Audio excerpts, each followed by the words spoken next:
Pugnacious programmers, it's Prof G, and in this lesson we're going to animate on-tap gesture so we see a satisfying bounce when you bip that image. And we'll do this by learning how to use the scaleEffect modifier, the spring animation, and the withAnimation method. Prepare to put up those Swifty Dukes as we enter the ring of big learning. We ended our last lesson by having our punch sound play when the user taps an image, which is cool, but now we want the image to pop like we're giving it a satisfying bip. So let's learn a few things as we get to our final goal. First, I'd like to introduce a modifier called scaleEffect. This is going to allow us to change the scale or the size of a view. So first, we're going to be changing the scale, so we need to create a variable to hold that scale. So up here where we define our properties, we'll say @state private var scale equals 1.0. Now this is going to be the value that we multiply by our original size. When we start off, multiplying the size by 1.0 leaves the scale unchanged. But now in order to use this scale variable, we're going to add a scale modifier to the image view. And we do that just above the on-tap gesture. We're going to say .scaleEffect. Now the description is kind of jargony. Just press return to accept this. But no, we can just pass in a value to multiply the original size by. So we're going to pass in the scale value that we just created, and since it's 1.0, when the app first runs, the scale won't change because the size is going to be multiplied by 1, and that's no change at all. Now let's add another 10% to our scale modifier each time the image is tapped. Inside our on-tap gesture, why don't we add scale equals scale plus 0.1. Now remember, scale is a state variable, and in SwiftUI, when we change a state variable, we redraw any impacted views. That means our image is going to be redrawn with the new scale. Each time it does that, the scale value is 10% greater than it was before. Each tap is going to increase the image size by 10%. Let's try this out. We see how the image grows, but that's not the bounce that we wanted. But the scaleEffect is useful, and it will be part of our end result. Now let's try adding an animation using the animation modifier that we worked with in our first two apps. Now you might remember from our earlier apps that we built that we can use a .animation modifier to trigger the animation when a value changes. So let's animate our image when the scale changes. After the closing curly for the .tap gesture modifier, we'll add a .animation modifier, select the option with animation and value and press return. And we'll start out with the first animation as .default. We'll tab over to value and we'll enter scale in here to trigger the animation when the scale value changes. Now let's try this out. And oh yeah, we see that the default animation is that ease in out, where it increases to a full speed and then decreases, but this only shows a change in scale. We want this to bounce. But there's an animation for that, and it's called spring. So let's delete .default. We'll replace that with .spring. I'm going to select the option with all optional parameters. They're all grayed in italics. That's just going to put empty parentheses after this. Press return. Let's try this out. And it's thoroughly unimpressive. We can't really see much of a spring in the default values at all, but there are parameters that we can pass into the spring animation that give us more control over the speed and the springiness of this animation. Let's backspace over .spring and type .spring again, but now highlight this option with response, damping fraction, and blend duration. They're all grayed out, but if you hold down the option key while you press return, all three values are entered. One is response. That's sort of like speed. The larger the value, the slower the spring. I'm going to put in a 0.3 here. Then there's damping fraction. I'll put a 0.3 in here too. This is the springiness of the animation. Smaller values mean more springy, more bounciness. And I'm going to highlight and delete the blend duration option. I've never seen anybody use that one. Now let's try this out. And we can see some clear springiness in here. Let's change the damping factor from 0.3 to 0.05, which should make it more springy. And dang, look at that bounce. Very bouncy. Let's change it back to 0.3, but let's change the response to 1.0 instead of 0.3.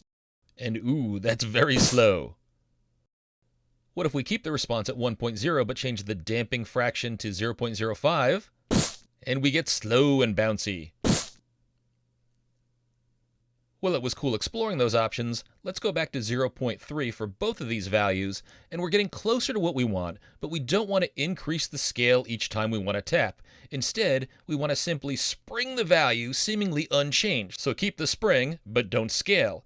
Well, this is going to require a bit of finesse, but not too much. But we are going to get rid of the .animation modifier, and we're going to introduce a new way of animating via the withAnimation statement. So let's first highlight and delete the .animation modifier we just wrote. And inside .tap gesture, let's delete scale equals scale plus 0.1. And inside scaleEffect, let's delete scale for now. We're going to put a ternary operator in here.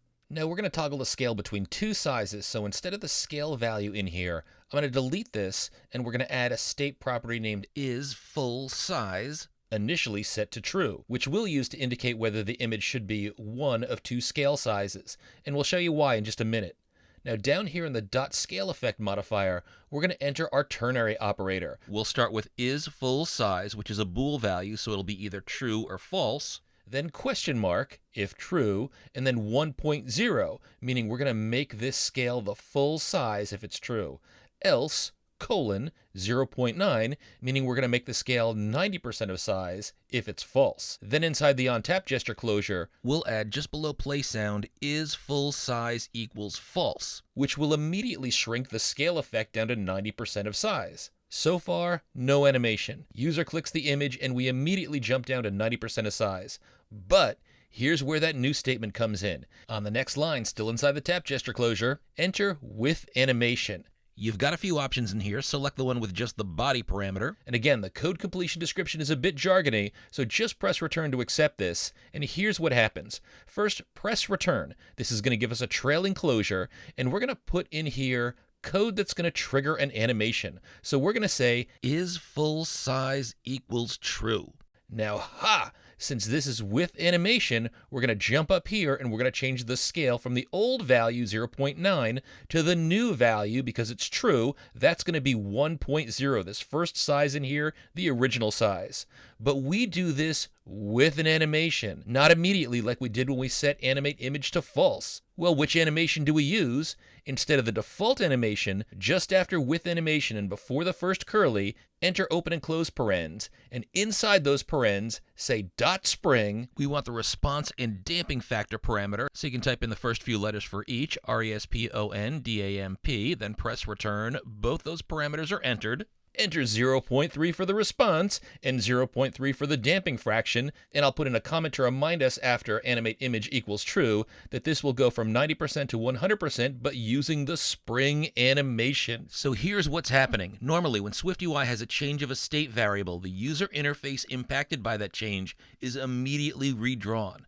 Now this happens so fast that you don't see any transition. Well, using withAnimation, this tells our app that when transferring to the new state, don't abruptly change, but instead do whatever animation is set. Now for us, the transition that's happening inside the withAnimation curlies is triggered by updating isFullSize to true. Now isFullSize is a state variable, so any view that's impacted by a change in InFullSize is going to be redrawn to reflect the change. Now what this does is it triggers this change up here. That's going to set the scale to 1.0, which is 100% its original size. And just to remind you, this line up here, it's not in the animation. It abruptly resized that to 90% of its size, so it shrunk it down instantly. But since we update this state variable inside the curlies of withAnimation, it doesn't happen abruptly. It happens with this animation. So it's using a spring animation. The response parameter actually says that it's going to take 0.3 seconds, and the damping fraction determines the springiness. Cool. You ready to try this out? And bip that clown! And sweet Johnny Ive, will you look at that, Swifter? An elegant bounce.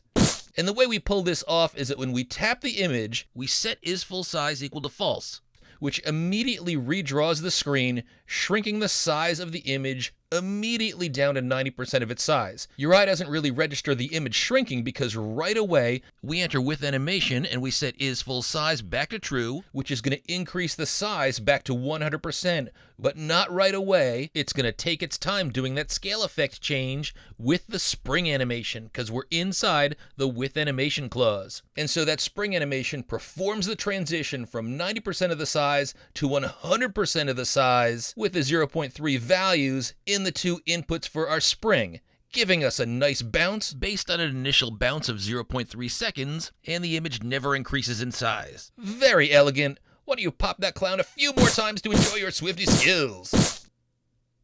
Well, nice work, Swifter. We learned about the scale effect, we learned to use the spring animation, we learned with animation, and we have our image springing and popping just like we want. Now in our next lesson, we're going to learn to load images in from the device's image library, allowing you to bip any photo that you've taken.